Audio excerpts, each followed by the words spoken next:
қоғамда ер мен әйелді бір сатыға алып келіп қояды да, гендерлік теңдік дейді. Соған алып келіп отыр. Гендерлік теңдік дейді. Біз бірдейміз дейді. Енді қараңдаршы, теңдік, гендерлік теңдікке тоқталайық. 0 мен 0 тең, 1 мен 1 тең.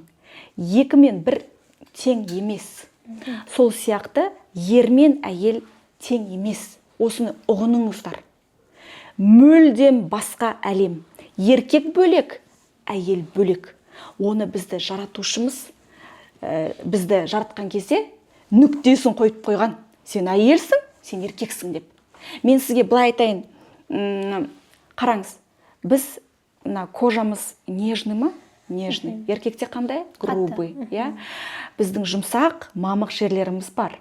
Оларда ол жоқ. Оларда прессінің өзі қатты, оларда көкірек жоқ, мамық. Даже мүшесіне келетін болсақ, оларда қатты, бізде жұмсақ.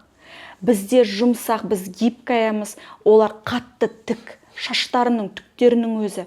Мынау гормонды айтатын болсақ, еркекте тестостерон көп мөлшерде бөлінеді. 10-20% артық бізден бөлінеді. Бізде окситоцин гормоны больше бөлінеді. Еркектер добытчики, еркектер тапқыштар, еркектер қорғаушылар, еркектер бізге жаңағыдай удобствоны создавать етіп беретін, бізді қорғайтын мықты ер азаматтар. Біз әйелміз, біз нәзікпіз, біз еркеміз, более гибче, более мягче. Біздің ойлауымызда, махаббатқа деген көз қарасымызда, ұғымдарымызда екі түрлі. Мысалы, махаббат дейікші, біздің ғашық болуымызда екі түрлі ғой. Еркектердің бізге қараған кезде бірінші түрімізге, екінші фигурамызға қарайды. Сұлулығымызға мән береді. Әйелде ондай жоқ. Біз бірінші неге қараймыз? Біз бірінші жағдайына қараймыз, статусына қараймыз.